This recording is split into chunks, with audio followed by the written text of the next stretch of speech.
tecnología y la ética se cruzan para cuestionar lo que somos y lo que podríamos llegar a ser. Hoy quiero invitarlos a todos y a nuestros oyentes a pensar en una idea radical. Y si pudiéramos rediseñar el humano, mejorar el cuerpo, la mente e incluso vencer la muerte. Eso es lo que plantea el transhumanismo, el tema que trataremos hoy. Un movimiento que ya está transformando nuestra forma de vivir, de pensar e imaginar el futuro. Pero ¿hasta qué punto seguiríamos siendo humanos y quién decide eso sobre sus límites? Primero, ¿qué es el transhumanismo? Es un movimiento filosófico, científico y cultural que propone usar la tecnología para mejorar las capacidades humanas, físicas, cognitivas y emocionales del ser humano. Pero no se trata de prótesis o de medicinas, va mucho más allá.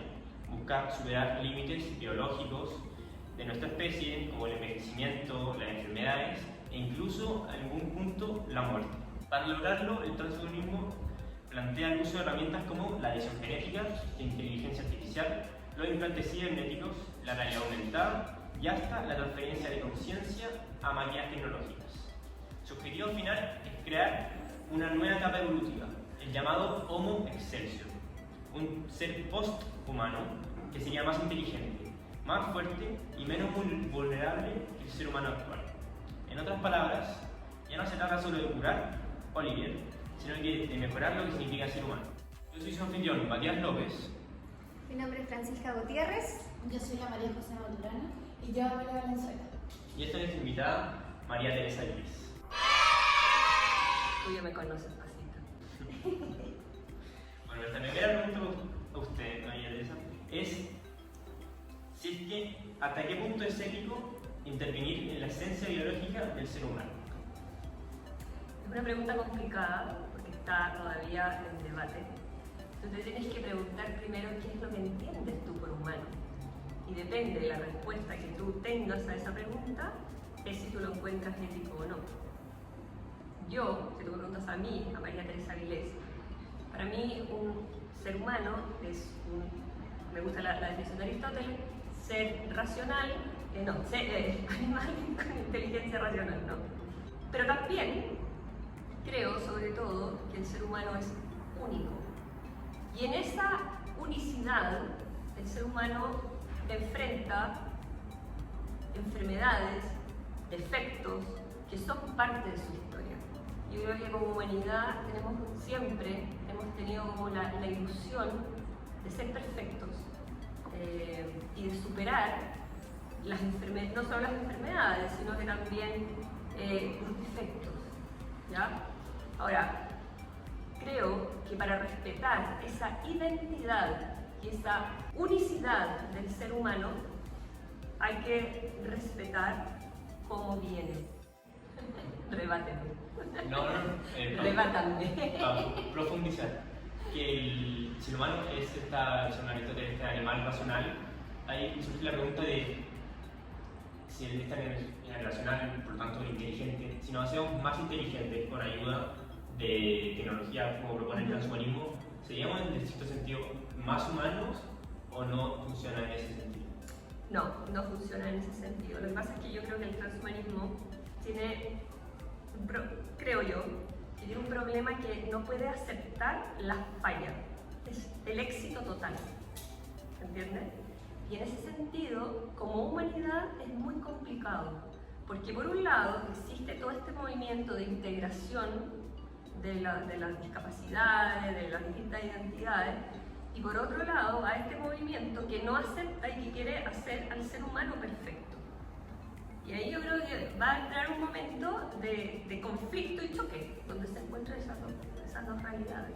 Claro.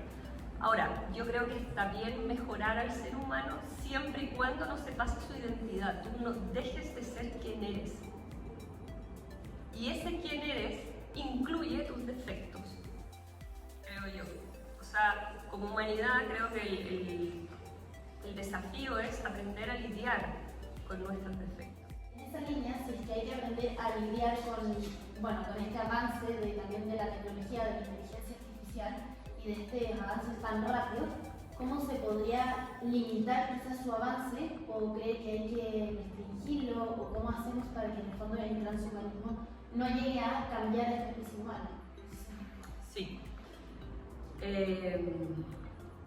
Yo creo que hay que, bueno, hacer lo que se hace en el fondo, que es tener protocolos y leyes que restrinjan eso. Porque esto, imagínate, esto cae en manos de Hitler y sus amigos. Estaríamos en serio problema. Este es el sueño de Hitler, en el fondo, crear, y de Nietzsche y de todos ellos, crear este ser humano perfecto. Eso es una duda, porque hablando de clases del ser humano perfecto, usted dice que se deberían crear leyes y protocolos, pero ¿quién decide esas leyes y protocolos? ¿O quién decide que sería lo perfecto del ser humano? Por eso creo que es tan importante la política, porque los que tienen que dirigir son los gobernantes. Y por eso es tan importante, sobre todo en los tiempos de hoy, que corre la democracia o los gobernantes que tienes, porque son ellos los llamados a fijar estas normas. Por eso es tan importante a quién vas a tener sentado en el Congreso. Me pasa que igual a veces como que la diferencia entre que salga uno y el otro es pequeña o no mucha gente igual vota. Entonces al final igual la representación sería... Es que eso es un síntoma de la sociedad en que vivimos, en el fondo, que por un lado no acepta errores y por otro lado tampoco se compromete tanto en cambiarlos. Me parece súper interesante el hecho de que el transhumanismo se basa un poco en esta idea de querer perfeccionar al ser humano, pero me llama mucho la atención el hecho de que busque en la eliminación del sufrimiento. O sea, al final, igual la base de esto, podríamos decir que tiene una raíz positiva que quiere evitar el sufrimiento del humano a través de esta modificación de cualquiera de sus características. Pero, ¿qué piensa usted sobre esta eliminación del sufrimiento del ser? Que al final igual este sufrimiento permite esta característica de perfectibilidad del ser. Entonces, un poco el transhumanismo amenaza esta característica del humano. ¿Cree que también significaría estar viviendo una vida que se atraviesa por el transhumanismo, una vida sin autenticidad? A ver, son varias preguntas. Lo primero, el sueño de no sufrir. Hasta Cristo quiso no sufrir. O sea, no hay nada más humano que el no querer sufrir. Sin embargo, ocurre una paradoja. El otro día leí un artículo muy bonito que se llama Habitar el sufrimiento. Que lamentablemente, al parecer, el ser humano no hay nada que saque mejor o donde el ser humano aprenda más que en el sufrimiento. Y eso te lo puede decir desde el cristianismo hasta Nietzsche, que tenía otra idea nada que ver, digamos. Sin embargo, es un deseo profundamente humano no sufrir. Y en ese sentido, creo que el transhumanismo responde a ese sentido inmensamente humano. Sin embargo, también tiene que entrar en los límites de lo humano, no ser divino. Pero, ¿me entiendes? agregando un poco esa respuesta, había un filósofo que hacía este experimento de ejercicio mental y que, no sé si ustedes saben, estas preguntas de si a uno meterlo a una máquina que nos diera 100% de placer. No tengo idea de qué filósofo. No, es una pregunta que hizo a mucha gente, y a mí me hicieron en el colegio, que te decían, te pueden meter a una máquina hoy y mañana, que tú te un día ahí y vayas a sentir placer puro y para siempre. Ya, fantástico. O no, te dan esas dos opciones. Entrar a esta máquina, en que lo único que va a pasar hasta el día que mueras va a ser sentir placer, o no, vivir la vida como la vivimos todos, que tiene felicidad y sufrimiento, parte igual en la mayoría de los casos. Y lo más curioso, bueno, en mi curso por lo menos, que muy poca gente, de hecho solamente uno, y hasta el día de hoy este profesor se ríe de él porque él fue el único que eligió meterse esta máquina y todo el resto del curso eligió no.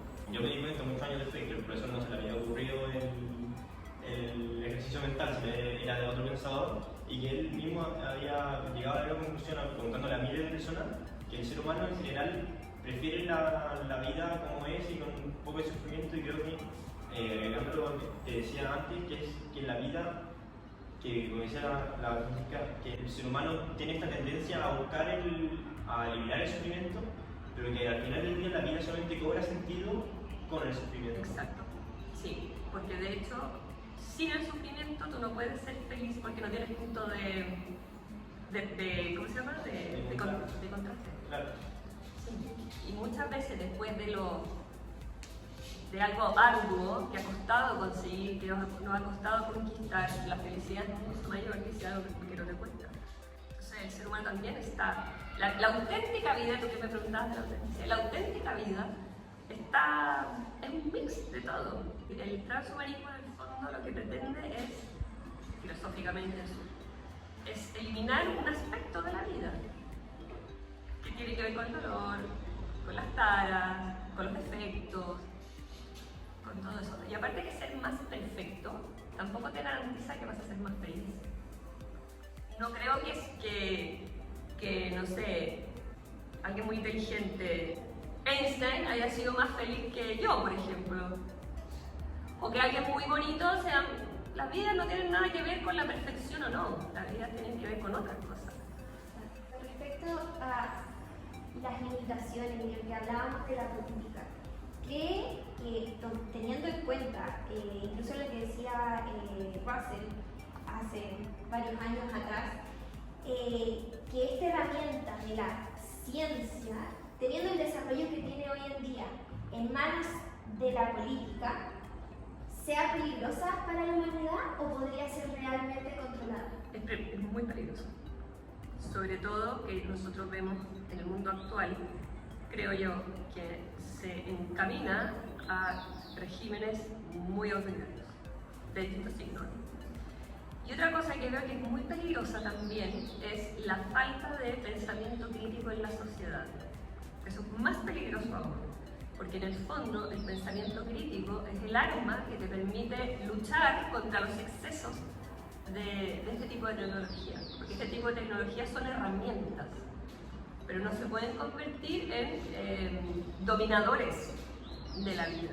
Hablando de excesos también, como vimos en cátedra, que mostraron un video donde era como el avance del transhumanismo, por decirlo así, o cómo podríamos convertirnos desde que éramos como monos hasta llegar a totalmente máquinas. O sea, como verlo y en verdad no verlo humano, pero verlo ahí. Y si usted que piensa en la visión humana como Aristóteles, que también lo comparto, igual parte importante también es nuestro cuerpo. No solo nuestra conciencia, que al final podría ser traspasada por eso. Hay gente que ya, alumnos, lamentablemente, que ya se traspasaron a una máquina, porque todo se los hace el chat GPT. Eso ya está traspasado. No se han dado ni cuenta, pero están traspasados. De esta manera, en cuanto a esta como quizás ignorancia también de la gente y que viven en esta constante quizás también búsqueda también de la perfección, porque vivimos en una sociedad más o menos de la preguntilla, para la gente también que nos está oyendo y los oyentes, ¿qué es lo que recomiendo? También quizás una fuente de estudio o autores interesantes que son para analizarlo, porque por ejemplo en las cátedras también habíamos visto que esto viene desde hace mucho, o sea, Kurt creo que era desde el pasado lo ha predicho y siempre decía, por ejemplo, en el 2045 va a haber una fusión del humano con la máquina. Entonces, ¿cómo podemos informar o hacer que esta gente se concientice o una fuente que usted considera como muy... Para mí, la más bonita, porque me impresionó cuando la leí, es del arte, es de la literatura. Es El mundo feliz de Aldous Huxley, que es un clásico y que nos lleva a preguntarnos por todo esto profundamente. La literatura distópica en general, creo que es así, para mi gusto, más que papers, más que cualquier otra cosa, la literatura distópica. Y dentro de la literatura distópica, El mundo feliz. Porque te plantea de una forma muy humana, muy bella, este problema, describiendo muy bien qué pasa con el ser humano. Aparte que es de fácil lectura, entretenido para leer en el verano, ya se acerca. Muy bonito. Sí. Entonces, con la versión de este libro, los estamos súper invitados a leerlo y a explorarlo. Esto fue esta edición del podcast Más allá del humano. Muchas gracias, profesora. Muchas gracias, Por profesora, acompañarnos. Nos vemos. por acompañarnos y nos vemos en el próximo episodio.